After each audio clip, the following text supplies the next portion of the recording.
Ladies and gentlemen, the President of the United States, Donald J. Trump.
By far, I would say, and we're doing tremendous things. Our country is doing very well. You saw the numbers that got released today, yesterday.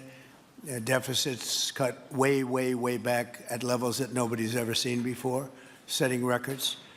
And the numbers coming into our country are unprecedented, and we're doing really well.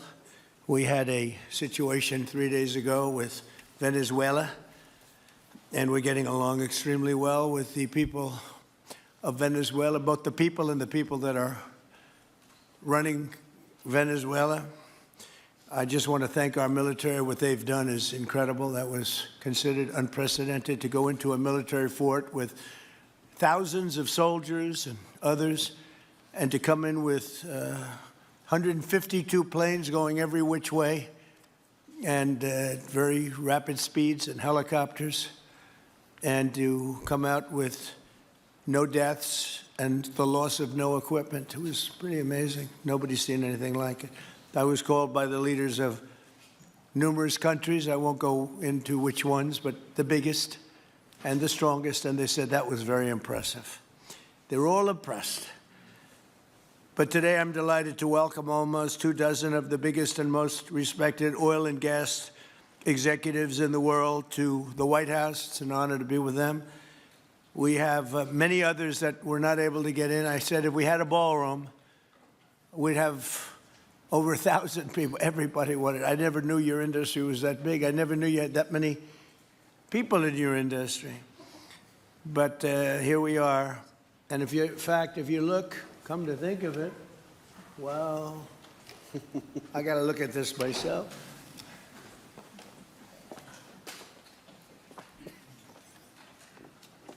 Wow. What a view. This is the door to the ballroom. Well, what did you have? Unusual time to look, but I figure we might as well do it. If the fake news would like to go back and take a look, you can, but you'll see a very big foundation that's moving. We're ahead of schedule in the ballroom and under budget. It's going to be, I don't think there'll be anything like it in the world, actually. I think it'll be the best. We went from, this is, as you know, our biggest room, which would seat 100 for dinner, maybe, if you're lucky, if you're nice and tight.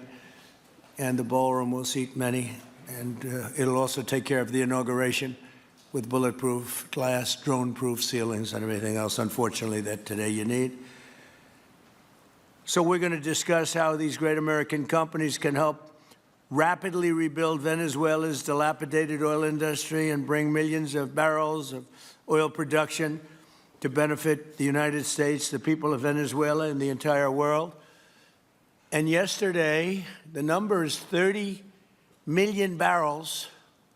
I can't even, is that a correct number? 30 million barrels. You hear that, Peter? Of oil was given to us by Venezuela. That's a lot of oil. It's about $4 billion worth, and it's on its way to the United States right now. And we want to thank Venezuela for that. And we're working very well with them, obviously, or they wouldn't have been so generous. But they respect us again. They didn't respect us at all before. So that's money that goes to the United States. Some will go to Venezuela, and some will go to the oil companies, but not that, because that's already been extracted So when you're not getting any of that, but when you start extracting, you'll get. But it's tremendous reserves, among the biggest in the world. Some people say it is the biggest in the world. And we're going to be working with Venezuela. We're going to be making the decision as to which oil companies are going to go in, that we're going to allow to go in. Going to cut a deal with the companies. We'll probably do that today or very shortly thereafter with Chris and Doug. And we're dealing with the country, so we're empowered to make that deal. And you'll have total safety, total security. One of the reasons you couldn't go in is you had no guarantees, you had no security, but now you have total security. It's a whole different Venezuela, and Venezuela is going to be very successful. And the people of the United States are going to be big beneficiaries because we're going to be extracting, numbers of, in terms of oil, like, few people have ever seen, actually. So you're dealing with us directly. You're not dealing with Venezuela at all. We don't want you to deal with Venezuela. Let me thank Vice President J.D. Vance, who's doing a fantastic job. Secretary of State Marco Rubio, likewise, a fantastic job. I have good people. I like them better than my first group. But we had a great, despite that, we had a great first term. We had some great people there, too, by the way. But we had a great first term. We had the greatest economy in the history of our country in the first term, but this is blowing it away.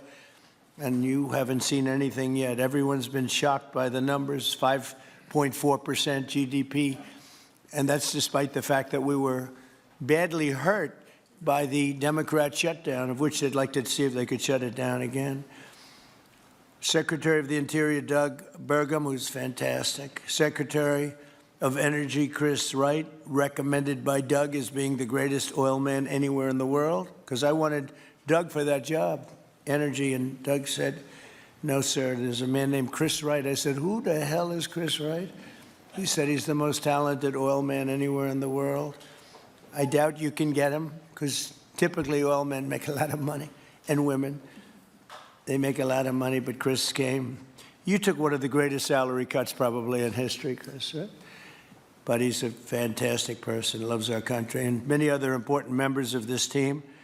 And I want to thank them for their efforts. As you know, last week, the United States Armed Forces performed one of the most spectacular military operations in American history, apprehending the outlaw dictator Nicolas Maduro for his crimes against the United States, crimes for which he has now been indicted and is in federal court awaiting trial. And he killed many people, millions of people, actually, and allowed jails, prisons, mental institutions, insane asylums, drug dealers, drug addicts to pour into our country totally unchecked because of Sleepy Joe Biden's policy of open borders, the stupidest thing I've ever seen. We're getting them all out. The departure of Maduro makes it possible an incredible future for both nations, Venezuela and the United States, in which we will more closely integrate the economies of two major energy powers in the Western Hemisphere. Energy coming out of Venezuela was very small. One of the things the United States gets out of this will be even lower energy prices. We have people now getting gasoline for $1.99, $1.96, $1.95, $1.92 yesterday, somebody. And it used to be $3.50, $4, $5 a gallon. Think of that, $1.99. Decades ago, the United States built Venezuela's oil industry at tremendous expense with American skill, technology, know-how, and dollars. But those assets were stolen from us, and we had presidents who did nothing about it. This president is much different than your other presidents. They did nothing about it. They stole it. Some of the people in this room were a little bit younger when that happened, but not that much younger. It wasn't that long ago. But they stole our assets like we were babies, and the United States did absolutely nothing about it. So now we're doing everything about it. Now we're doing 500% about it, but it's a long time after the act took place.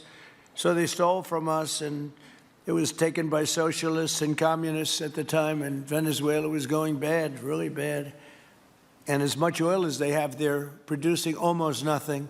almost nothing, which is just a system. So we're really, if you look at it, we're taking back what was taken from us. They took our oil industry. We built that entire oil industry. Started a long time ago, but they took it and they were very ungracious to this country, but now they're being very nice. American companies will have the opportunity to rebuild Venezuela's rotting energy infrastructure and eventually increase oil production to levels never, ever seen before. When you add Venezuela and the United States together, we have 55% of the oil in the world. The United States is number one. We have them drilling. Drill, baby, drill was my campaign. And Doug and Chris, I think we're setting records on drilling right now and taking oil without Venezuela. That's how we're getting the oil prices down. The plan is for them to spend, meaning our giant oil companies will be spending at least $100 billion of their money, not the government's money. They don't need government money. But they need government protection and need government security that when they spend all this money, it's going to be there so they get their money back and make a very nice return. The plan is for them to spend at least $100 billion to rebuild the capacity and the infrastructure necessary. Venezuela has also agreed that the United States will immediately begin refining and selling up to 50 million barrels of Venezuelan crude oil, which will continue indefinitely. We're all set to do it. We have the refining capacity. It was actually based very much on the Venezuelan oil, which is a heavy oil, very good oil, great oil. It's fantastic for certain things like asphalt roads, the best there is in the world for asphalt roads and other things. All of the companies here today are going to be treasured partners in bringing the nation of Venezuela back to life, restoring its economy, and generating great wealth for their companies and for their people, and also great wealth for the American people, and tremendous wealth for the companies that are going in. The companies that are going in, and if you don't want to go in, just let me know, because I got 25 people that aren't here today that are willing to take your place. So I just want to thank, these are people that I either know or I know of by reading lots of business magazines and journals and papers. These are the greatest oil people anywhere in the world. Harold Hamm, I see, is here. Harold, you know, there's a story about Harold Hamm that he can look at a piece of land, put a straw into the land, and oil pours out. Is that true about you? Whereas some of you guys have to invest hundreds of millions of dollars to find that oil. So we can't let that story be true. But they say Harold puts a straw into the land and oil comes gushing out. So you're not a big R&D person, are you, huh? He's called instinct for oil. Now, he's got other problems, but we won't talk about those problems.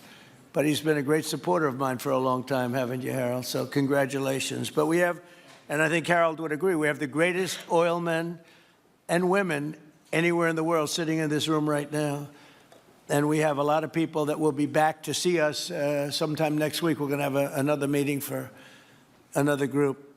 But we're going to do this very quickly. We can have this done almost immediately. So I'd like to thank you all for being here. I'd like to invite Vice President Vance to say a few words, followed by Secretaries Rubio, Burgum, and Wright. And then we'll have a few words from representatives that are here and to discuss their ideas, a couple of them. We have Chevron, which has been, where's Chevron? Where are you? Far right. No, I thought you'd have a better location. You were the only one that was there for all that. I used to call you and say, what the hell is going on with Venezuela? He stuck it out. I don't know if you made money or not, but you stuck it out. I got to give you a lot of credit for that. Mark Nelson, thank you very much. Exxon CEO Darren Woods. Darren, thank you very much. How's Exxon doing? Okay? All right. They'll do a lot better now, won't they, huh? Exxon's been amazing. It's been an amazing company. And ConocoPhillips CEO Ryan Lance, thank you very much. So you guys could say something, and then we'll take some questions from the press. And if anybody else would like to speak, we'll have you speak. We have all the time in the world. This is a big subject. This is massive wealth And more importantly than massive wealth, it leads to lower taxes and a lot of jobs for Americans and for Venezuelans, but for Americans in this case. And I just, again, appreciate you all being here. And I'd like to ask JD to say a few words, please. Thank you. Thank you, Mr. President. And thanks to everybody for being here. You know, as a Marine Corps veteran for my entire lifetime, presidents, and let's be honest, they were Democrats and Republicans, would send the American military to far-off places. They would get us involved in these endless quagmires. They would lose hundreds or thousands of American lives, and the American people would get nothing out of these misadventures.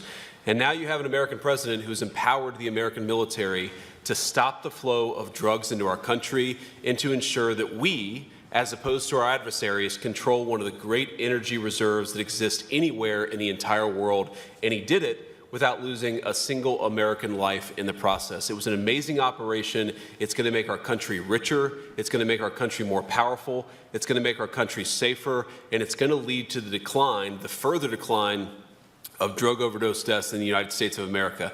An amazing thing, and I'm happy to be here to talk about how we can make it an even bigger and better operation for the American people. Thank you, sir. Thank you very much. Marco? Thank you, Mr. President. And I think this is a reminder that everything this president does, everything President Trump does is with the American people in mind. It was not in the national interest or national security of the United States and of our people to have in our own hemisphere a country, not just with vast energy reserves, but controlled by an indicted narco-trafficker who flooded our country with illegal immigration, including drug gang members, openly cooperated with drug gangs, and by the way, stole the wealth of that country to fund a repressive regime and also benefit adversaries such as Iran. All of that is now changing. As part of this process, the first phase, of course, is the phase we're in now, which is the stabilization phase. We do not want to see destabilization in the country. We're working very cooperatively with the interim authorities there to provide a market for the sale of the wealth of Venezuela in such a way that benefits the people, both of the United States, but also the people of Venezuela. And as a reminder to everyone, the President announced this just 2 days ago, every penny, everything they buy with the money that they're making from the oil now, Mr. President, will be bought from America. And that includes everything from equipment for the oil industry to food to medicine and everything in between. The second will be a phase of recovery, and then some of these phases will interlap, and that is to have a normal economy again where the money goes to the benefit of people, not the benefit of our adversaries or the benefit of elements in that country and around the world that are against our interests, at the same time as a process of reconciliation has to happen internally among the different sectors of society and politics and the like. And finally, the third phase, which is the most important of the three, is when the country fully transitions into a normal country that we have strong economic and diplomatic and relations with, that is friendly towards the United States, that's not a foothold for our adversaries, that serves our interests, but also the interests of the people. It'll be a country that is wealthy, a country that is prosperous for the people, not for a handful of criminals, but also a country that is supportive of our interests in the region and throughout the world. And we thank you, Mr. President, and the team you've assembled that have brought us to this point. A lot of work remains, important work, but this is historic. Okay. Thank you very much. Doug? Well, Mr. President, I want to thank you for your leadership, not just as President, but as Commander-in-Chief. The boldness, the execution, the breathtakingly precise work that you've delivered both in Iran back in June and here has changed the field for the whole world. And you always ran about the idea of peace and prosperity. And in Venezuela, as you know, this was a playground for every bad actor in the world. We had Russians, Iran, terror groups, all of them profiting from this criminal organization that was pretending to run the country. That makes America safer. You've secured the border, we're stopping the flow of drugs, and now with the normalization of relationships on an economic basis, it's going to mean tremendously for the prosperity of the American people. So I just want to say again, congratulations to you and to the entire leadership team. It's been an amazing, historic week on the scale of things that we haven't seen perhaps for 125 years in terms of the U.S. Exerting its influence over Latin America in a way that's going to make a change for generations. And on behalf of all the oil executives that are here today, Chris and I want to say thank you to all of you. It's your technology, your innovation that has put America in the place where today we are the most energy dominant country in the world. And that position is what's allowed us to take the action that we're taking with statecraft, with military action. None none of that would happen if we were dependent on everybody else for energy. So you're a big part of the reason that we're able to move the way we are today, and we're grateful that you're here to be part of the solution going forward. Thank you, Doug, and you are doing a fantastic job, and we appreciate it. Everybody appreciates it. They know who's doing well. Chris Wright? Thank you, Mr. President. Yeah, what we've seen in the last week is leadership matters and credibility matters. Venezuelan oil has been sanctioned for many years, and the oil just flew, those sanctions were not enforced. That oil just floated out to trafficked by bad actors of the world. The resources weren't gone to a central place. The corruption and decline of Venezuela has been a crisis for the people of Venezuela, and as Secretary Rubio said, massive spillover effects in the United States, in crime, in drugs, in kidnappings, and in taking a huge resource base and making it not exploited, not developed. The whole world is a poorer, less opportunity-rich place because of that. When you have materials underground, they've been underground for 1 million years. That does not make them a resource. That does not make them valuable for your country, your people, or the world. They only become a resource with technology, with capital, with rule of law, and a system of governance that encourages the harvesting of those resources to make the better world. And we see here the dramatic contrast between the United States, which may have less oil underground than Venezuela. We have 20 times the production of Venezuela, 20 times the impact of human betterment, massively better quality of living here in the United States. That was at risk under the last administration. We've seen a lot of attacks on the energy that makes the world go round. President Trump's election has removed those risks, has embraced reality about how the world is energized, and we are at record production of oil in the United States, record production in natural gas in the United States. We've seen a meaningful decline in gasoline prices, diesel prices, travel prices because of jet fuel. And now President Trump is taking the genius of a different way to try to solve a 25-year festering problem in Venezuela, that all the traditional things have not worked. But ordering both a tremendous military operation to remove the heads of a criminal organization masquerading as a government, and then to use the power of our military, not to fire bullets, but to stop the flow of Venezuelan oil to the world, immediately gave us leverage over the interim authorities in Venezuela and has allowed us to be in this position today where the actions of this government can massively improve Venezuela for the better, and the bigger impact is to massively improve the quality of life, affordability, safety, and security of the United States. Very proud to be here. And we'll turn it over to Mark Nelson, who's the vice chairman of Chevron. Chevron has been in Venezuela for over 100 years, continuously. Mike Wirth, the CEO, had a knee replacement recently. He's not here. Mark is a tremendous leader in our industry, and I'll turn it over to him. Thank you, Secretary Wright. Again, I'll send Mike Wirth's regrets. He really wanted to be here, Mr. President. Right. Great guy. On his behalf, I have 3 very quick thank yous and an assurance I'd like to provide you all. The first thank you, Mr. President, is to you. It's thank you for convening this gathering. It's thank you for your leadership, and thank you for continuing to keep American energy domination in the forefront. So thank you for that. Thank you very much. The second thank you actually is to the cabinet. So Secretary Rubio, Secretary Burgum, Secretary Wright, your ability and commitment to continue to engage with the parties around the table to keep the world working is greatly appreciated. So thank you for that. And the final thank you actually would go to our Venezuelan employees of Chevron. They have been working tirelessly to operate safely, protect the environment in country, and their dedication and skill will help us in this next chapter. And finally, I'll close with the assurance. For more than a century, Chevron has been a part of Venezuela's past. We are certainly committed to its present, and we very much look forward as a proud American company to help it build a better future. And so, Mr. President, thank you for your leadership. And you really suffered there. You stuck it out. A lot of people left. A lot of big companies left. Many of the people sitting at this table left because of the safety risk and other risks. But you stuck it out. I give you credit for that. Sometimes it was hard. I remember 6 months ago, I told you to stay, just stay. Things are going to happen. You'll be very happy. I didn't know they were going to happen this fast or this conclusively. One thing I think everyone has to know is that if we didn't do this, China or Russia would have done it. And if China or Russia were a next-door neighbor, because essentially this is not around the other parts of the world so far away where you fly in an airplane for 24 hours before you get there. This is sort of a next-door neighbor, if you think about it. And I told China and I told Russia, we get along with you very well. We like you very much. We don't want you there. Not going to be there. And if we didn't do this, China would have been there and Russia would have been there. Maybe they both would have been there together, but they're not going to be there now. One thing I will tell them, and I will tell you, that we are open for business.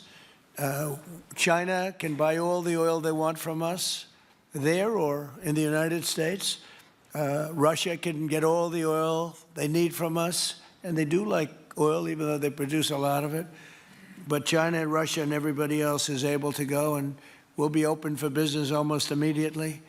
I have a feeling the $100 million will be spent $100 billion will be spent very, very rapidly by these very big, powerful, and rich companies, and I think they're going to be able to rebuild the infrastructure. And I hope it's going to be brand new as opposed to a rehab, because I know the tremendous difference between the new and the not so new in your industry. The new is much more beautiful, much better in every way, and actually much smaller. It's like everything else, gets smaller and stronger. It's a combination of smaller, better, and stronger. So I hope you're going to build all brand new stuff, rip out the old crap that's been there for so many years, and do it the right way. You're going to be there a long time if we make a deal. If we make a deal, you're going to be there a long time.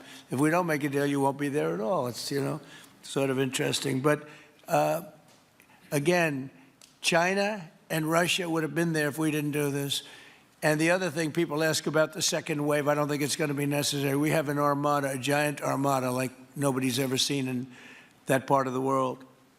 And it's stationed off the coast. And we are getting along so well with the people that are involved in representing Venezuela that I don't think we're going to have any, I don't think it's going to be necessary to do the second wave. We were planning on a second wave, but the first wave was so powerful and so good and so strong. And frankly, the people in the country, they did the right thing. They were smart. They did the right thing. They didn't want to go through a second wave. But we've got a tremendous number of the most powerful ships in the world right there. I don't think we're going to have to use that. I'm happy to say that. I don't think we're going to have to use that at all. If I could ask Chevron, you did a great job. I want to thank you. And ExxonMobil, if you would say a few words, and then followed by Conoco, great companies, massive companies, great companies. Exxon, please. Sure. Thank you, Mr. President. I appreciate the invitation and the opportunity, frankly, for the entire industry to show up and provide a perspective. Frankly, we've been kind of unresponsive to the press regarding Venezuela. I guess today's the opportunity to address the press directly with respect to a number of questions that have been asked of ExxonMobil. First and foremost, obviously, is the interest that we have in Venezuela. And I think, the way I would position that, and I think one of the reasons why we see many of the industry players here is we're in a depletion business for a product that is in great demand and will be in demand for many, many, many decades to come. And as a depletion business, the biggest challenge we have is finding resources. There's an opportunity in Venezuela with all the resources there is we don't have that challenge of finding, we have the challenge of developing those resources. So I think it's in the best interest of these companies and, frankly, society as a whole for the industry to be interested in understanding what the opportunity here represents. I'll just share a philosophy that ExxonMobil has when we enter countries, because we do business all around the world in a number of different regimes. We take a very long-term perspective. The investments that we make span decades and decades, so we do not go into any opportunity with a short-term mindset. And there's a value proposition that we have to meet. It has to be a win-win-win proposition. Obviously, it has to be a win for the company and our shareholders and to generate a return for the investments that we make. Has to be a win for the government. The resources are an important source of revenue that helps support the people of the places that we do business. And it has to be a win for the people. We have to be wanted there and to be a good neighbor. And those three things ensure a stable, long-term platform for the large investments that we make for the long term. With respect to Venezuela in particular, we have a very long history in Venezuela. In fact, we first got into Venezuela back in the 1940s. We've had our assets seized there twice. And so you can imagine to re-enter a third time would require some pretty significant changes from what we've historically seen here and what is currently the state. If we look at the legal and commercial constructs and frameworks in place today in Venezuela, today it's uninvestable. And so significant changes have to be made to those commercial frameworks, the legal system. There has to be durable investment protections, and there has to be a change to the hydrocarbon laws in the country. We're confident that with this administration and President Trump working hand in hand with the Venezuelan government, that those changes can be put in place. And with respect to the Venezuelan government, that perspective we don't have a view on. We haven't talked to the Venezuelan government, and obviously we have yet to assess the people's perspective with respect to ExxonMobil entering the country. In the short term, there are things that can be done while these longer-term issues are being worked. For us, we haven't been in the country for almost 20 years. We think it's absolutely critical in the short term that we get a technical team in place to assess the current state of the industry and the assets, to understand what would be involved to help the people of Venezuela get production back on the market. With the invitation of the Venezuelan government and with appropriate security guarantees, we are ready to put a team on the ground there. We also have a integrated set of capabilities from production to refining to trading, and I think we can be of assistance to getting the Venezuelan crude to market and realizing a market price to help, again, with the financial situation in Venezuela. So those are my short-term perspective that I have. I'd say maybe close with a thank you, Mr. President, for the work that you've done to secure not only the national security, but the energy security of the region. And then thank you, Secretary Rubio, Secretary Wright, Secretary Burgum, for your leadership in this matter. Thank you. How long would it take you, Darren, as Exxon to, if we make a deal, how long would it take you to get in there and get started? Well, the first step, this technical team, as I talked with Secretary Wright earlier this week, we started from the beginning to put the team together so that if and when it was needed, we could hit the ground almost immediately. So we can hit the ground within the next couple of weeks. Start the assessment, and then from there we need to understand. That's what we want. We want speed and quality. Yeah, that's what we want. Thank you, Darren. And Conoco, Ryan. Thank you, Mr. President. Appreciate the opportunity to be here too, and you've assembled a great team. And our congratulations as well for removing one of the terrible people in the world and bringing them to justice. It was quite amazing. I think you've given hope to the people of Venezuela again, which I think is quite remarkable. And we've been on the other end of that despot regime a long time. Our assets were expropriated. I had a little bit more hair when that happened. And, you know, I think we're the largest non-sovereign credit holder in Venezuela today. So we're in a bit of a different situation, but I think your big and bold idea to use energy commerce instead of conflict is something that could make a real big difference in Venezuela. And our company certainly stands ready to help in that endeavor.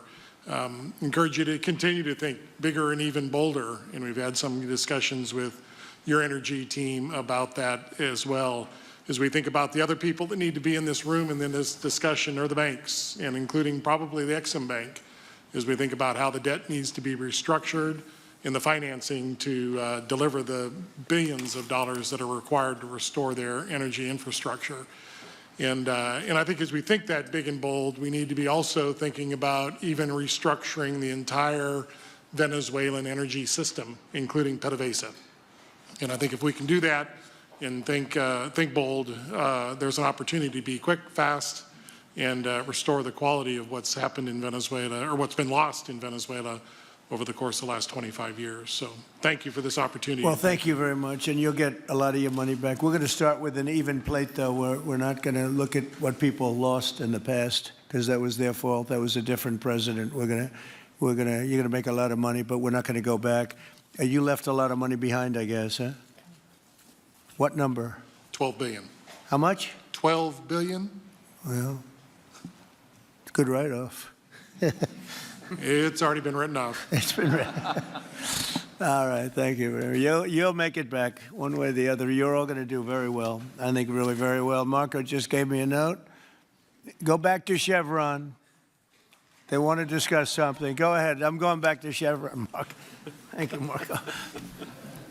Was there a question, Mr. President? Yes, go ahead, Marco. What are you saying here? Mark, if you can update us on operations in the ground and with the appropriate approvals, what you might be able to achieve in the next 12 to 18 months, give us a little view from the ground. You bet, you bet. So today, Chevron has 3,000 employees in 4 different joint ventures in Venezuela today. And over the past 5 to 7 years, they've taken production from about 40,000 barrels a day to 240,000 barrels a day, essentially getting those facilities and that equipment up to standards that would be something that people in the room would be more accustomed to. Given the work we've done with Secretary Wright and Secretary Burgum and even Secretary Bessent, I think we have a path forward here very shortly to be able to increase our liftings from those joint ventures 100%, essentially effective immediately. We are also able to increase our production within our own disciplined investment schemes by about 50% just in the next 18 to 24 months, and that's just leveraging what's on the ground. So to Secretary Rubio's comments about phase 1, this is taking the momentum of improvements we've already made there locally and building on those and creating more momentum for the people of Venezuela. Do you think you have an advantage being there? You've been there by the skin of your teeth. It's been tough for you to be there. But do you think you have an advantage over the other people in this room by the fact that you are there? Yeah, I think there are, Mr. President, I think there would be days where it didn't feel like an advantage, and there are days where it does feel like an advantage. But having people on the ground today that care desperately about the people of Venezuela and know how to operate the assets that are there is a definite advantage today. Would you say the best locations are available, or would you say the best locations are already sort of worked, even though they're in very bad shape? The best locations for finding oil, the best locations for oil. There are more opportunities than not, Mr. President. With 300 billion barrels of reserves and resources in country, there are lots of opportunities for many companies. Will you be building new, or will you be using the old infrastructure that you have? Yeah, today it's a little bit of a mix, but today it's mostly us taking the equipment of today, getting it to the standards that we are accustomed to your comments about making it how it should be today. Most of the investments that we've been making are about getting it up to our standards. Well, I think you're going to make an investment, but you're going to get your money back very quickly, and that's part of our thing. We're going to have you get your money back fast, and then you'll give a lot to Venezuela and to the United States after that. Okay, so you'll be in good shape. Could I ask Harold Hamm to say a few words? He's been a friend of mine for a long time. Very amazing man, actually, amazing energy person. Well, thank you, Mr. President. It's good to be here with so many dignified people. And this effort particularly, and thank you for your effort for what you've done here, taking this despot out of that area. And the world dealt with him way too long.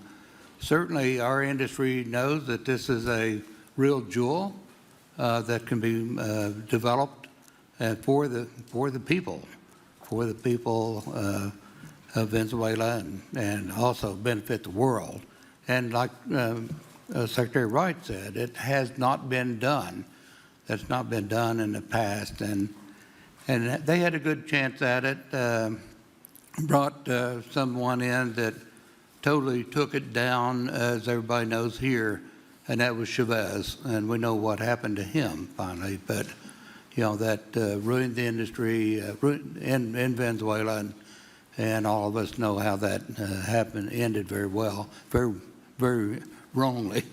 So anyway, we're glad to see what's happened here and look forward for the opportunity for a lot of people in this room. But also for America and the country itself. Are you going to be involved in going in? Because, you know, he's in North Dakota and he's in Oklahoma and some incredible places. It's a little bit different, but there's no doubt about you won't have to worry about the straw too much here. You can just go at it. Are you going to be one of the participants? Well, certainly, you know, I'm an oil finder, like you said. You know, Barry Switzer, you know, told that story. The coach. And he's kind of exaggerated a little bit. It doesn't come out quite that easily usually. But anyway, great story. I love it. But I love Barry. Barry's the one that told me this. Yeah, he's a champion, you know, in a lot of ways. So love that story. Certainly, it excites me as an explorationist. You know, everybody has that in their blood, and you know, it is a very exciting country and a lot of reserves, and so it's got its challenges, and the industry knows how to handle that. And like Darren said, you know, you go in with your eyes open and do the best you can with the team you got. So well, you're going to have you. something that they never had really here is tremendous security. You're going to be very secure, very safe, physically safe, in addition to financially safe. So it's good to see you, Harold. Thank you very much. Does anybody have anything to say before we get to the press? What does Cuba have to do to avoid the same fate as Venezuela? What does Cuba have to do? Well, Cuba's in bad shape. Cuba relied on Venezuela for oil and for money. And nobody really knows what's going to happen with Cuba. They're doing very poorly. They're really third world all the way. And we have a lot of great Cuban Americans.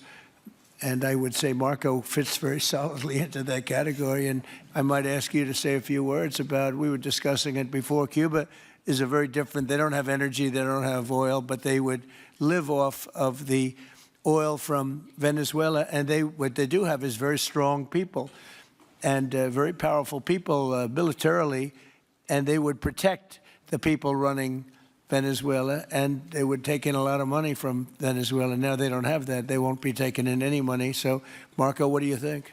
Well, I mean, the fundamental problem in Cuba is that it's run by incompetent people that don't know what an economy looks like, much less a functioning one. They've made a choice, and that is they would rather have political control over their people than they would to have an economy that functions. And they've gotten away with it for 60-something years because they've had donors, the Soviet Union, and now most recently Venezuela, but that's now gone. So the people in control in Cuba have a choice to make. They can either have a real country with a real economy where their people can prosper, or they can continue with their failing dictatorship that's going to lead to systemic and societal collapse. So it's a very stark and dramatic choice, and it's one we hope to make the right one. We don't have an interest in a destabilized Cuba, but that would be their fault because they refuse to allow the people of Cuba to have either economic or political freedom for that matter. And you have a lot of people in this country that want to go back to Cuba and help Cuba. A lot of people have left, you know, they came in penniless, they didn't have anything, and they become very rich people in our country, and they want to very much go back and help Cuba. So that's something that Cuba has that a lot of other places don't have. Peter? President Trump, thank you. I do want to ask you about Minnesota, but first, just more on topic. President Zelensky said that he was watching with the rest of the world as you made this order to go and capture Nicolas Maduro. And he said, if that's how it works with dictators, then the United States knows what to do next. Sounds like he wants you to go and capture Vladimir Putin. Would you ever order a mission to go and capture Vladimir Putin? Well, I don't think it's going to be necessary. I think we're going to have I've always had a great relationship with him. I'm very disappointed. I settled 8 wars. I thought this would be in the middle of the pack or maybe one of the easier ones. And I don't know if you know, Peter, the last month, they lost 31,000 people, many of them Russian soldiers, and the Russian economy is doing poorly. I think we're going to end up getting it settled. I wish we could have done it quicker because a lot of people are dying, and mostly soldiers. You know, they get hit in Kiev and they get hit a little bit here and there, and people are dying there too.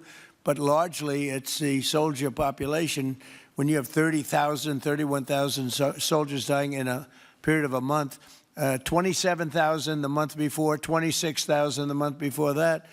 That's bad stuff. So, as you know, President Biden gave $350 billion to Ukraine to fight, and we would never get that back, although I did make a rare earth deal to get it back, so we will be getting it back, but shouldn't have done that. It was a bad thing to do. I will say that right now, because I was able to get NATO to up GDP from 2% to 5%, NATO's got a lot of money, and they're paying for everything. We're not losing any money. We're making a lot of money, I guess, if you think of it, because we're selling them military equipment. They're probably giving it to Ukraine. But we're selling them to NATO military equipment. We're getting full price and all of that. But that's not a big deal to me. What is a big deal is stopping a war where 30,000 people are being killed every single month. On Minnesota, the vice president yesterday suggested that Renee Good, who was killed by this ICE officer, was part of a broad left-wing network. What has your team told you about this broad left-wing network? Who is in charge of it? Who's part of it? What's it called? Well, I haven't seen the vice president's statement, but he's generally very accurate. I hate to say, look, I watched that yesterday, and there are a lot of different forms to it. But there was a woman screaming, "Shame, shame, shame, shame." She was a agitator, probably a paid agitator, but in my opinion, she was an agitator, a very high-level agitator, so professional. She wouldn't stop screaming. I said, this isn't a normal situation. This is a professional troublemaker, because you heard it and I had it. Now, I will say this. The news sort of turned her down, turned her off, because you're trying to watch. She was so loud and so crazy and just not normal. When somebody sees something like that, they don't go screaming and the same words. So I guess you could say professional, but I didn't think she did a very good job. You have agitators, and we will always be protecting ICE, and we're always going to be protecting our Border Patrol and our law enforcement. Yeah. In your conversations with these oil executives today, did you provide any security guarantees so that they can do their work safely in Venezuela? Yeah. And separately, Mr. President, they will have those guarantees, yes. And separately, Mr. President, I'm curious in terms of the future of Venezuela. Do you see Venezuela, now led by Delcy Rodriguez, as an ally of the U.S.? Is that the way that you view that country right now? Well, right now they seem to be an ally, and I think it'll continue to be an ally, and we don't want to have Russia there. We don't want to have China there. And by the way, we don't want Russia or China going to Greenland, which if we don't take Greenland, you're going to have Russia or China as your next-door neighbor. That's not going to happen.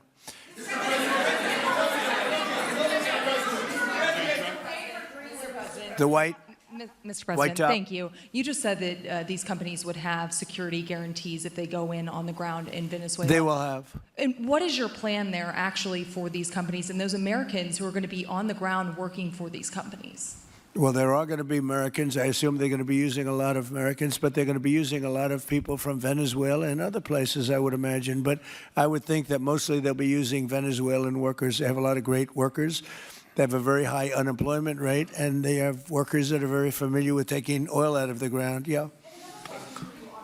How long do you think the Ayatollah will be in power after what we've seen play out on the ground there? When is the U.S. going to get involved now that reports of protesters being killed on the ground? So Iran's in big trouble. It looks to me that the people are taking over certain cities that nobody thought were really possible just a few weeks ago. We're watching the situation very carefully. I've made the statement very strongly that if they start killing people like they have in the past, we will get involved. We'll be hitting them very hard where it hurts. And that doesn't mean boots on the ground, but it means hitting them very, very hard where it hurts. So we don't want that to happen. There have been cases like this where President Obama totally backed down. But this is something pretty incredible that's happening in Iran. It's an amazing thing to watch.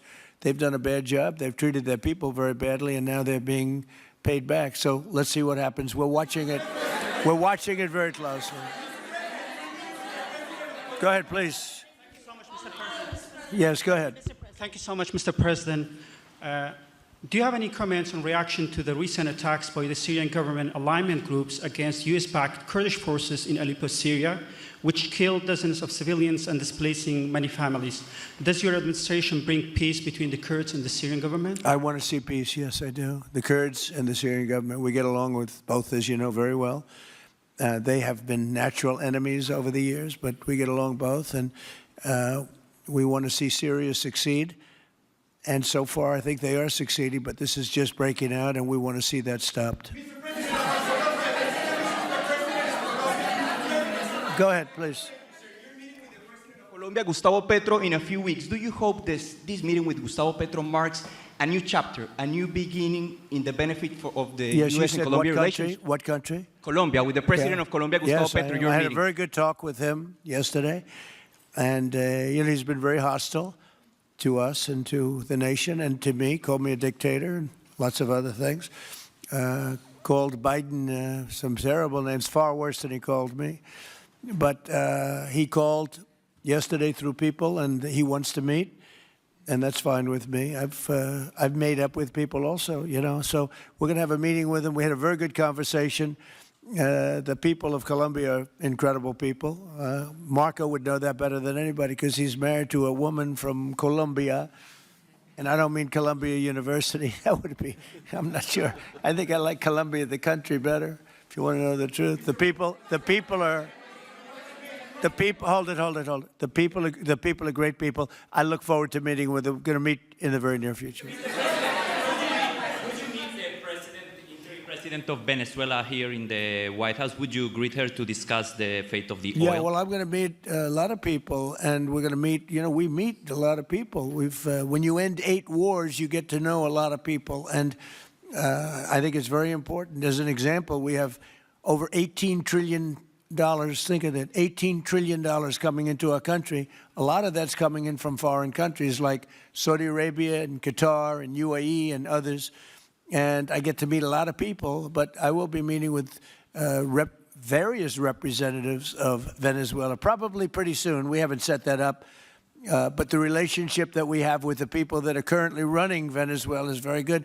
We also have a young lady that received the Nobel Peace Prize. She's going to come in and pay her regards to our country, really, to me, but, I'm a representative of the country, nothing else. And she's coming in sometime next week, I think Tuesday or Wednesday, and we'll see how that is. But no, we're dealing with the people from Venezuela. We're dealing with them very well. I think they've been very smart in the way they've dealt with us, frankly, because that whole place could have been obliterated with one more strike, and we didn't want to do that.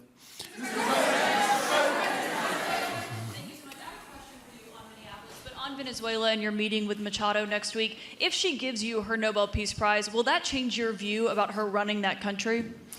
Well, I have to speak to her. I'm going to have to speak to her. She might be involved in some aspect of it. I will have to speak to her. I think it's very nice that she wants to come in, and that's what I understand the reason is, because Norway is very embarrassed by what took place. I mean, they're getting decimated. Look, whether people like Trump or don't like Trump, I settled 8 wars, big ones, some going on for 36 years, 32 years, 31 years, 28 years, 25 years, some just getting ready to start, like India and Pakistan, where already 8 jets were shot out of the air, and I got it done in rapid order without nuclear weapons.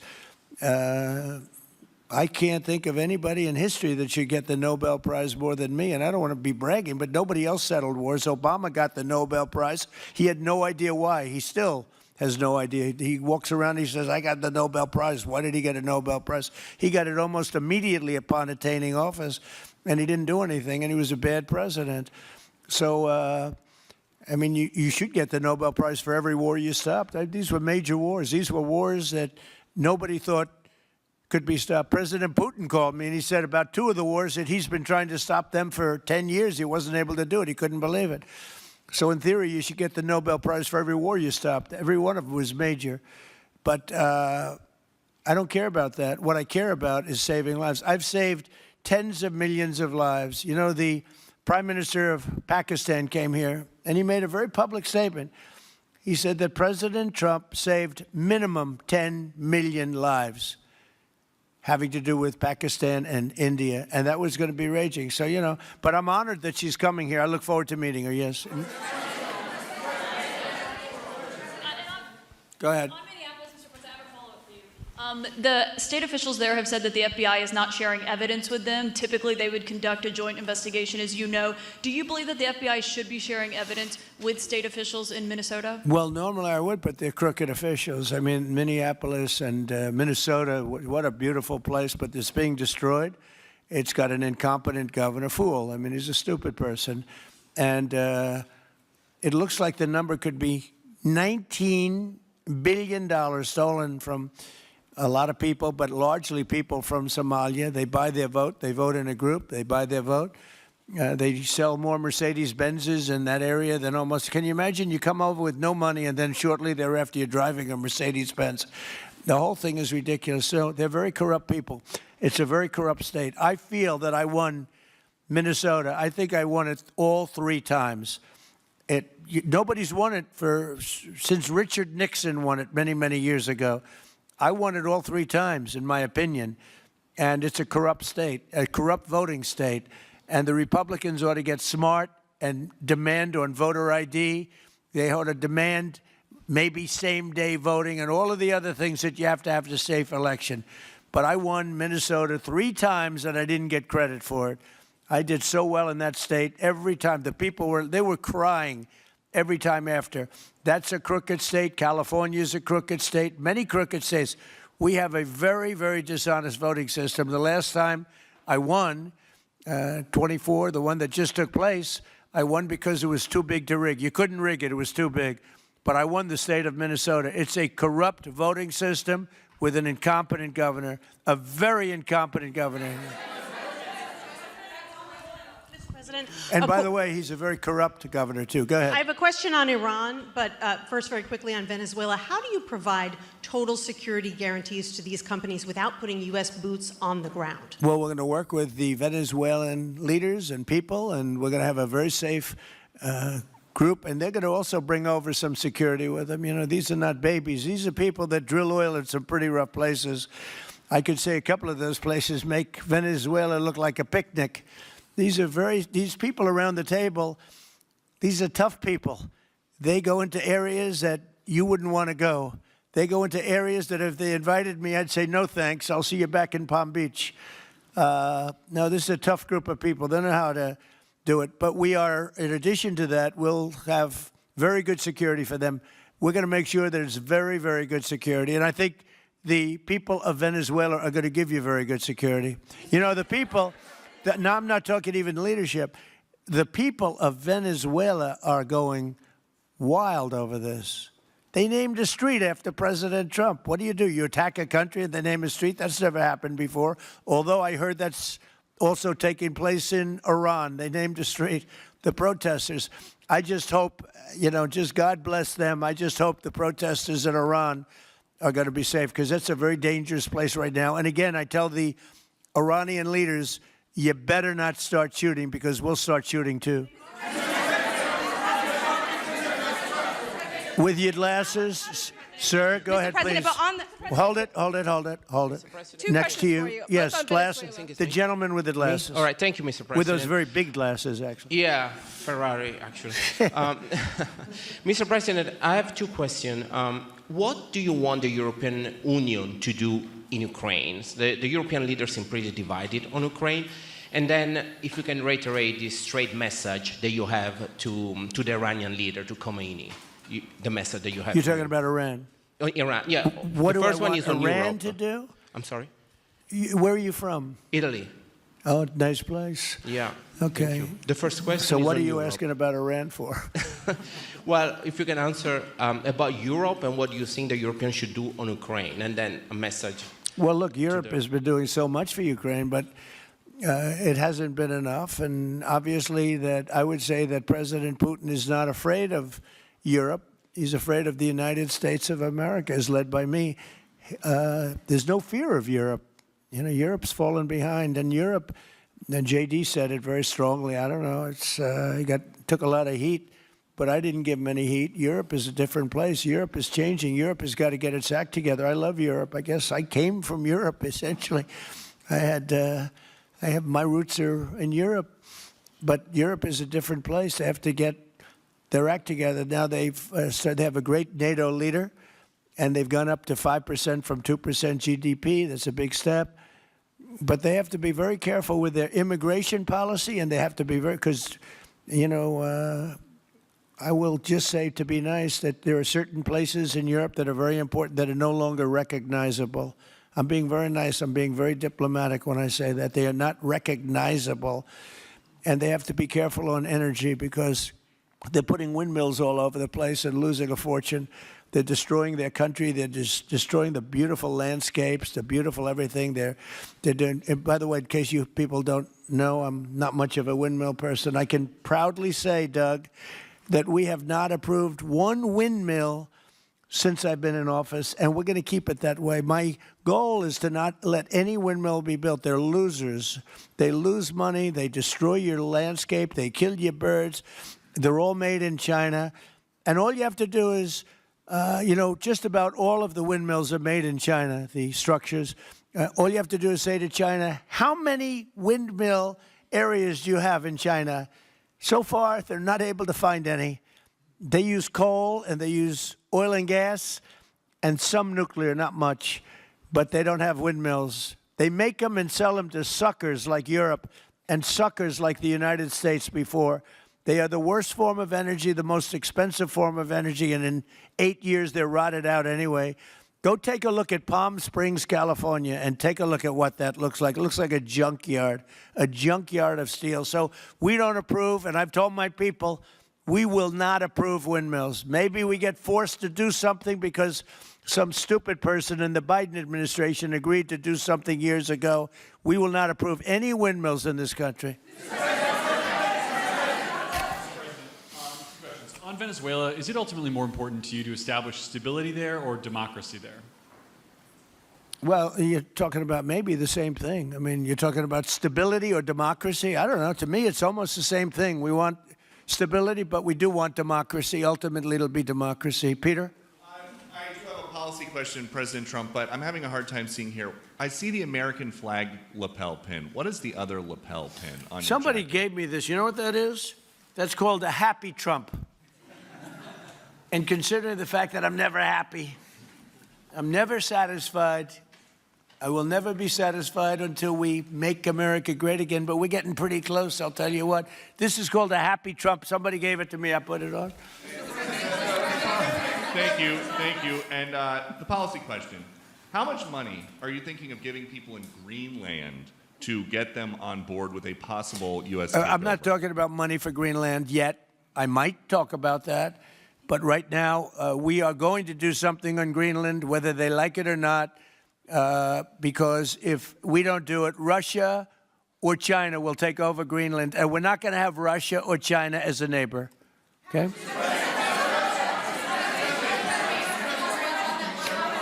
I would like to make a deal, you know, the easy way, but if we don't do it the easy way, we're going to do it the hard way.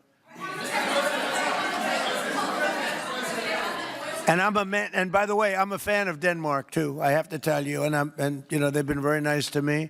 I'm a big fan, but you know, the fact that they had a boat land there 500 years ago doesn't mean that they own the land.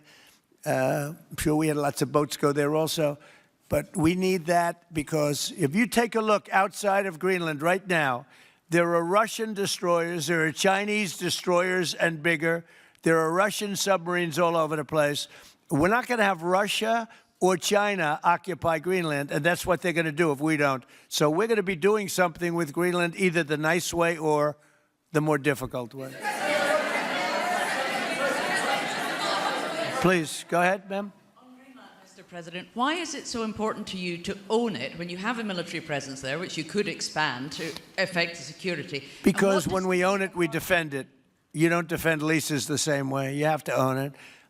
And, you know, with a nation, look at what happened with Obama, with that horrible deal they made with Iran. It was a short-term deal. It was like a 9-year deal. Countries can't make 9-year deals or even 100-year deals. Countries have to have ownership. And you defend ownership, you don't defend leases. And we'll have to defend Greenland. If we don't do it, China or Russia will. It's not going to happen. We are not going to have, and I like China, I like Russia, I love the people of China, I love the people of Russia. I get along very well with President Putin, but I'm very disappointed in him. I get along very well with President Xi. I'm going to go over to China in April, but I don't want them as a neighbor in Greenland. Not going to happen. And by the way, and NATO's got to understand that. I'm all for NATO. I saved NATO. If it weren't for me, you wouldn't have a NATO right now. But we're not going to allow Russia or China to occupy Greenland, and that's what's going to happen if we don't. Go ahead. Mr. President, one, can you respond to that? And two, Yeah, it was an amazing report. The most amazing thing is government jobs are way down, and yet the unemployment or the employment numbers are very good. We've gotten rid of tremendous numbers of federal government jobs. Nobody's ever seen anything like it. And yet the employment numbers are very good. They're really getting better. But now we have all those people to work in the private sector for a lot more money. I think that's one of the very big things. The other thing is at 5.4%. And remember, this is after we had a shutdown. And that shutdown had an impact because the concept of the shutdown, even though it's before, people knew we were going to be shutting down. A lot of bad things happened.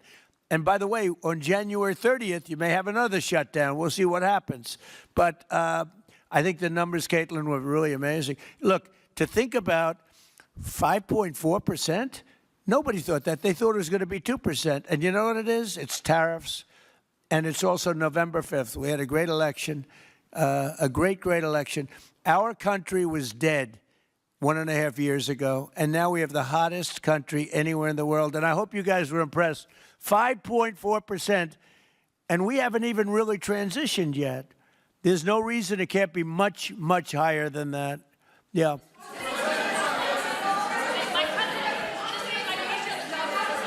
First off, can you respond to the manufacturing Let's number? give CNN a chance. You know, they've been fighting so hard to get back into the mainstream. Mr. President, you posted some numbers actually on Truth Social last night. People saying you posted the job data early when you're not supposed to obviously share it till the next morning.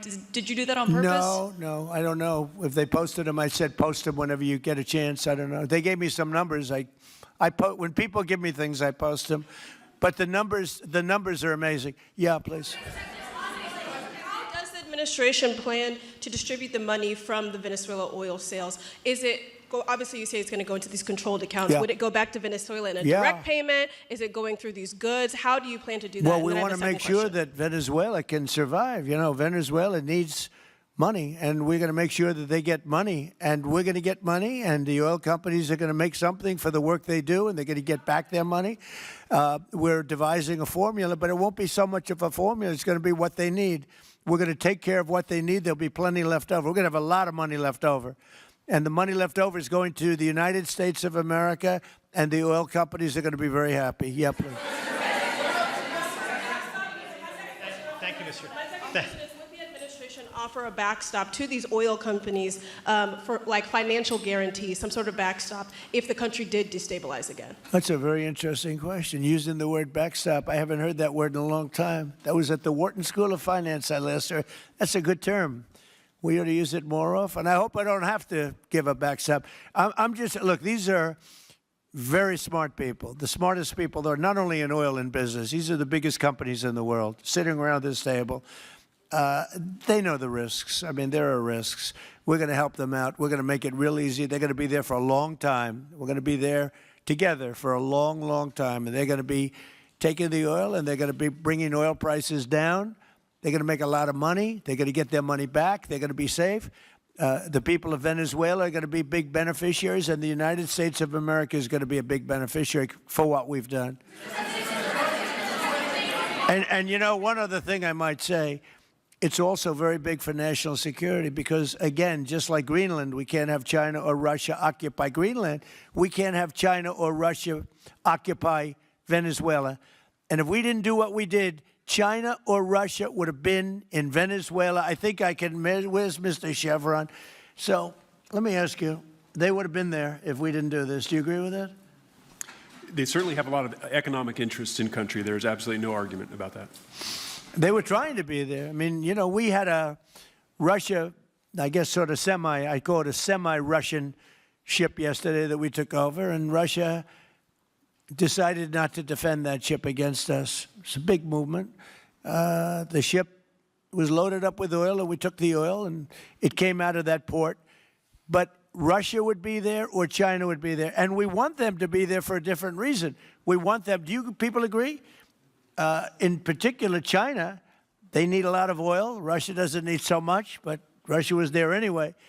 But I assume you agree that China would like to be doing a lot of business there by buying oil. And I want to just tell President Xi and President Putin, but more so in this case, President Xi, because they do need a lot of oil. And we are open for business in the United States, and we are open for business in Venezuela, right?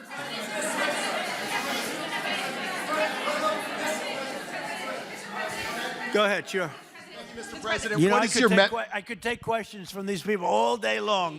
You know, they're sitting here, and generally they're very rich, very powerful, but nobody gives a damn about them. It's a sad thing. You have all that money, all that power, and look at all these crazy questions. We could do this all day long, and they wouldn't be satisfied. I have a question on today's meeting, Mr. President. We'll take a few more, I have though. a question on today's meeting, Mr. President. Do you have? Let me ask you more importantly. Do you have any questions from the biggest? Yeah, sure. Hold it. Do you have any questions for the biggest people on earth, the biggest business people, the biggest companies anywhere on earth? Do you have any questions for these people? No. Do you have a question for them? Go ahead. Go ahead. Ask them a question. To rebuilding the oil infrastructure in Venezuela, and for the executives in the room, what do you need from the administration in order to invest? That's a good question. Do you want to go and answer that question? Yeah, Exxon, small company. I'll refer you back to the statements I made before. There are a number of legal and commercial frameworks that would have to be established to even understand what kind of returns that we'd get on the investments. So I think all the investments and the opportunity sets, I think everyone sitting around this table would have the opportunity and the know-how and the capability to make the investments. The questions will ultimately be, how durable are the protections from a financial standpoint? What do the returns look like? What are the commercial arrangements, the legal frameworks? All those things have to be put in place in order to make a decision to understand what your return would be over the next several decades that these $1 billion investments would be made on. You know, could I do this? Because we have, again, the biggest people on the planet Earth around this table, biggest companies in the world. I'd like to just ask them to introduce themselves. We'll start from this end and go around to here.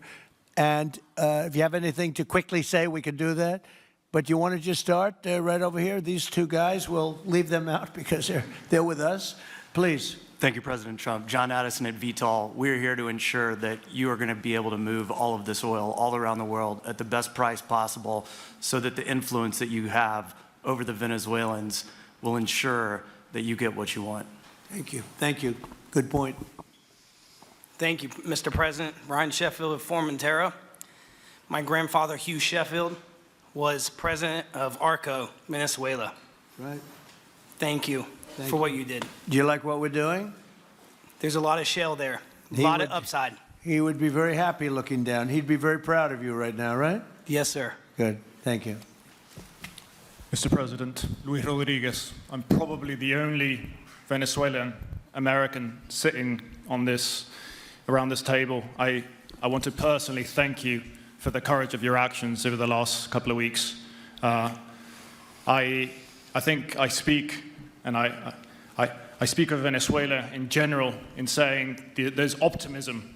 You've brought optimism to the table, and if the conditions are met, the opportunity is absolutely immense. I agree with that. That's true. Thank you. Well said, too. It's immense. This is a tremendous opportunity. Thank you. Richard Holton from Trafigura. We're working with your administration, Mr. President, to bring that Venezuelan oil to the United States. Our first vessel should load in the next week. Great. Good job. Thank you.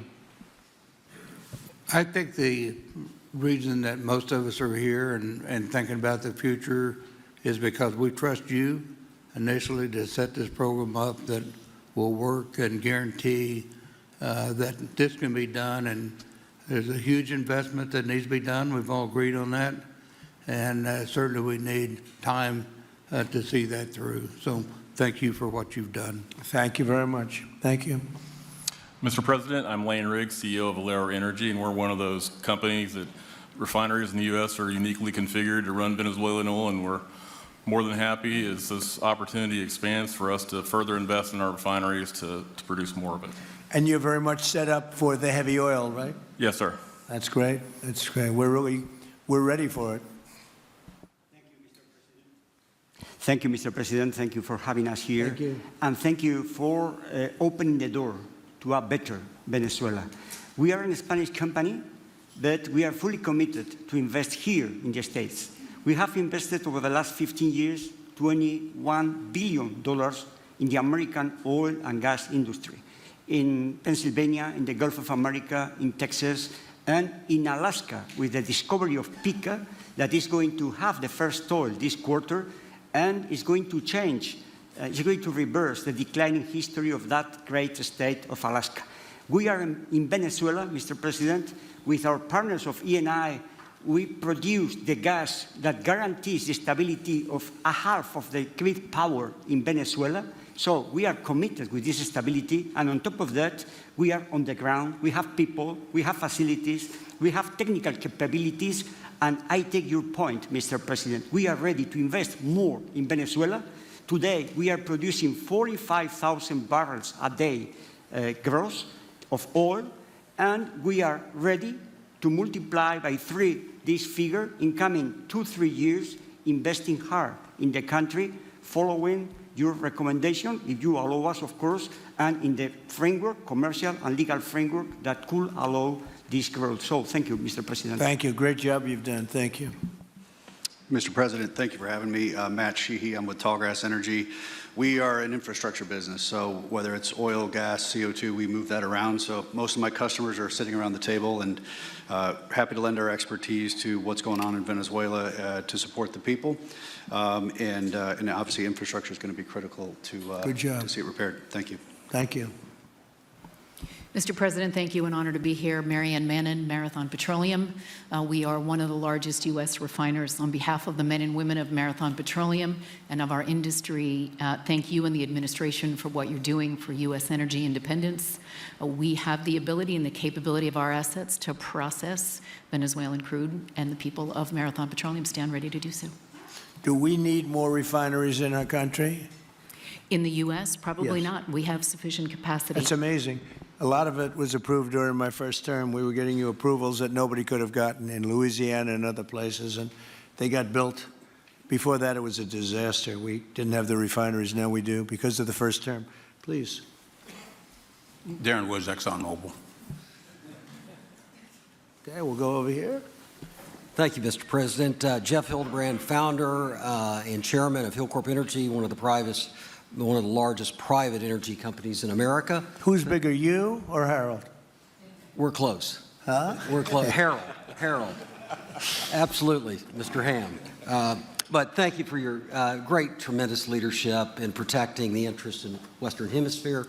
The message that you have sent to China and our enemies to stay out of our backyard is absolutely fantastic. So thank you. Thank you very much. And finally, Hillcorp is fully committed and ready to go to rebuilding the infrastructure in Venezuela. You'll go there? You'll be going? Yes. Good. That's good. You'll be very happy. Thank you very much.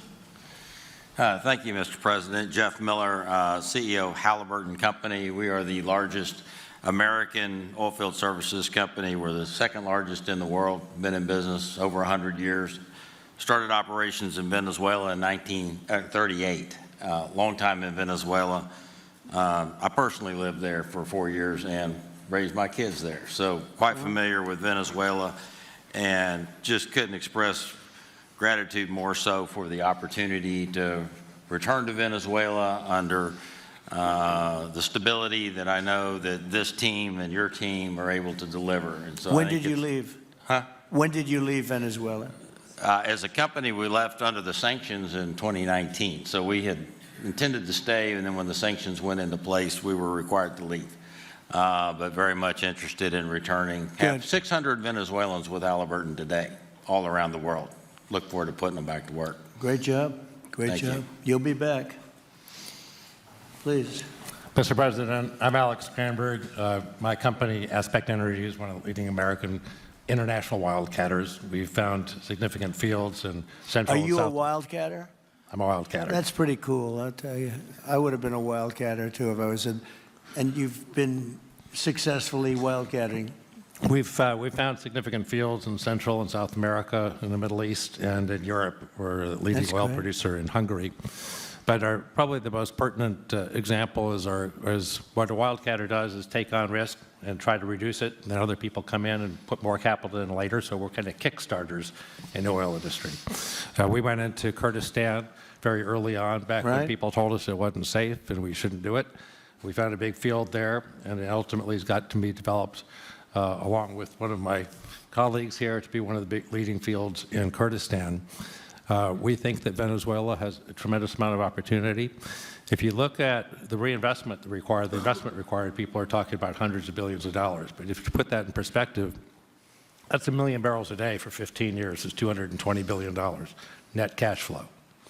So what we really need to do is to be able to kickstart production and then reinvest and have the confidence to reinvest. And what you're doing by putting the United States in control of the cash flow coming out of the country, it gives companies like ours the confidence to say we can kickstart this production and then reinvest and reinvest.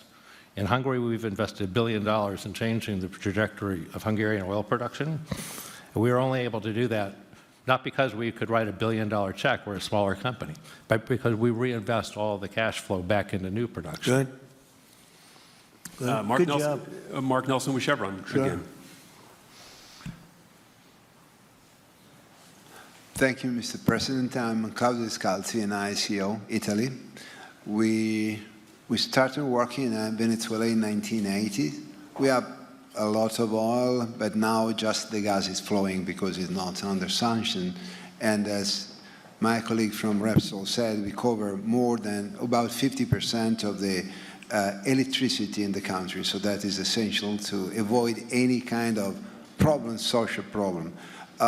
We own about 4 billion barrels of reserves, so a huge amount in the Orinoco Belt and in central Venezuela. We have now in the country 500 people, most Venezuelan, and we are ready to invest. Clearly, we are ready to invest. We thank you for the big efforts and the efficiency of your action, and we are here. And we are here to work together with the U.S. We are also a big investor in the U.S. So I know that. We thank you again, and we are there. And we are also ready to join with American companies in our assets to develop and go faster with good investors and good know-how from the U.S. company. Yeah. Thank you. You've done a great job. Thank you very much. Mr. President Ross Perot, good to see you again. I'm chairman of Hillwood and HKN Energy. I've been in the energy business 45 years, and we have been working with your team quite a bit. We have been in Kurdistan now for 19 years, along with Alex, and built a very good business. But now with your team, we're looking in Syria, we're now in Libya, and so we are very excited to look at Venezuela with you and your group, and look forward to continuing to build this great industry. Thank you very much. Thank you. Mr. President, thank you for having us here today. Wael Salwan from Shell. Of course, we have a huge presence here in the U.S., in the Gulf, as well as in Pennsylvania with the petrochemical facility, which I think we had the opportunity to host you at, as well as being one of the largest LNG off-takers of American LNG. We have been in Venezuela for a very long time. We actually drilled in 1914 the first well that discovered oil in Venezuela, and on the back of which the entire energy industry was established in Venezuela. When we left in the 1970s because of nationalization, we had 1 million barrels per day of production. But we have kept boots on the ground in Venezuela all this time, and we now have a few $1 billion worth of opportunities to invest in, subject to OFAC approval. So we are ready to go and looking forward to the investments in support of the Venezuelan people. That's great. Thank you very much.